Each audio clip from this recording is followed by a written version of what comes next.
Tunde wasn't expecting the email. Nobody ever is. It arrived on a Wednesday afternoon, 3:17 p.m., right between a Zoom meeting and a half-finished cup of coffee. Subject line: Organizational restructuring update. The kind of email that instantly makes your stomach drop. He clicked it, read it once, then again, then a third time, as if the words might rearrange themselves into something less terrifying. They didn't. His role was being eliminated. 3-month severance, company equipment to be returned, thank you for your contribution. That was it. 11 years, reduced to 4 paragraphs. The strangest part wasn't the anger. It wasn't even the fear. It was the silence. The silence after he closed his laptop. The silence of sitting alone in his apartment at 4 in the afternoon with nowhere to be. The silence of realizing that for the first time in over a decade, he didn't know what came next. Tunde stared at the wall, then at the television, then at his phone, then back at the wall. And eventually a question appeared that he had spent years avoiding. If nobody paid me again, what happens to my life? Not next year. Not eventually. Right now. The answer scared him, because Tunde had done everything right.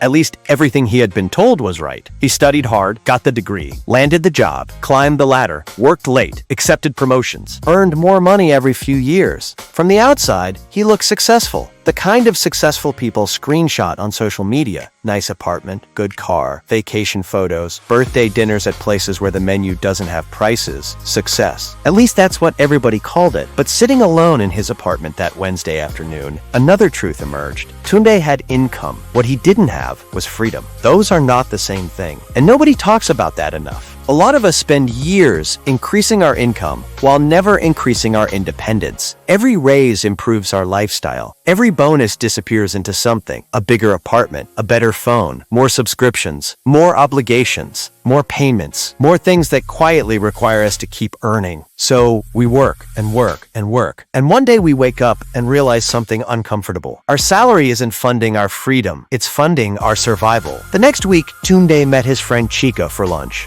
Now, Chika was one of those irritating people who asked questions instead of giving answers. Tunde hated that about him, especially that day. After listening to the whole story, Chika asked, "How long can you survive?" Tunde shrugged. "A few months. Then what? I'll find another job. Maybe." Tunde frowned. "What does that mean?" Chika stirred his drink. "It means you're depending on one stream of income to support an entire life." That sentence landed harder than Tunde expected, because it was true, painfully true. And the truth usually hurts most when it arrives late. That night he opened his banking app, not to check his balance, to investigate his life. Where had all the money gone? Year after year, promotion after promotion. Where had it gone? The answer wasn't dramatic. It had gone where most people's money goes. Living, bills, comfort, experiences, responsibilities. None of them bad things. But none of them were building anything either. And that's where Proverbs 12:24 suddenly became more practical than spiritual. Diligent hands will rule, but laziness ends in forced labor. Most people hear that verse and imagine someone sleeping all day. But Solomon is talking about something deeper. Because forced labor isn't just chains. Sometimes it's dependence. Sometimes it's reaching a point where you cannot afford to stop, cannot afford to rest, cannot afford to pivot, cannot afford to dream,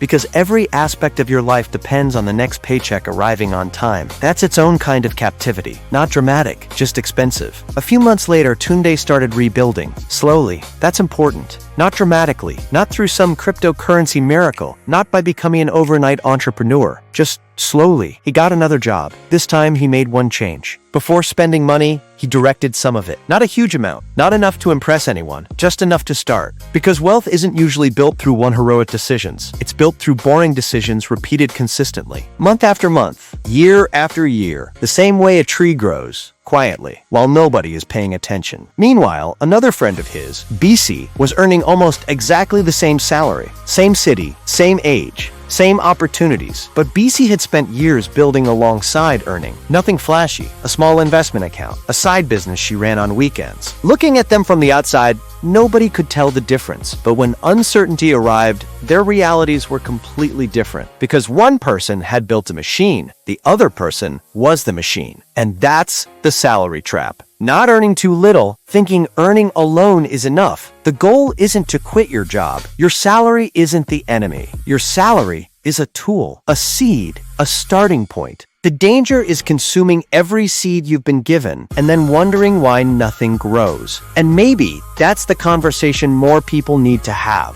Not how much do you make, but what are you building? What is slowly growing in the background? What will still be working if you take a month off? If you get sick? If the company changes direction? If life surprises you? Because life eventually surprises everyone. The people who thrive aren't always the smartest or the richest. They're often the people who started building before they felt ready. People who understood something simple. Every salary creates two choices. You can spend it all on the life you're living today, or you can use part of it to build the life you'll need tomorrow. Tunde eventually found peace again, not because he became wealthy overnight, but because the fear changed. The job was no longer the thing holding up his entire world. It became one part of the world he was building. And that's the shift from dependence to direction, from surviving the month to preparing for the decade, from earning money to building freedom. Because one day your ability to work will slow down. That's not pessimism, that's life. The question is whether the things you've built will keep working when you do. That's what diligence looks like. Not just working hard, building wisely. And those are very different things.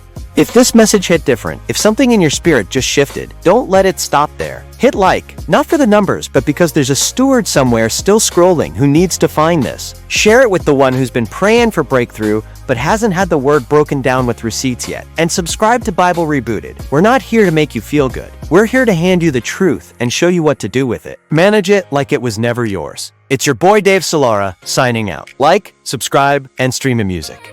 In your deepest despair, I am right there. Your pain is my pain. Your burden I bear.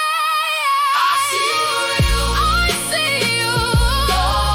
I count it every tear. When your own heart was scolding. In the betrayal, the silence, the unanswered prayer. You are not known. You are not forgotten there.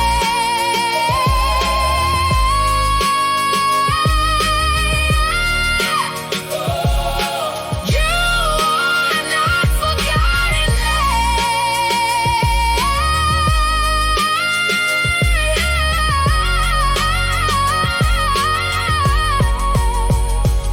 You are not forgotten.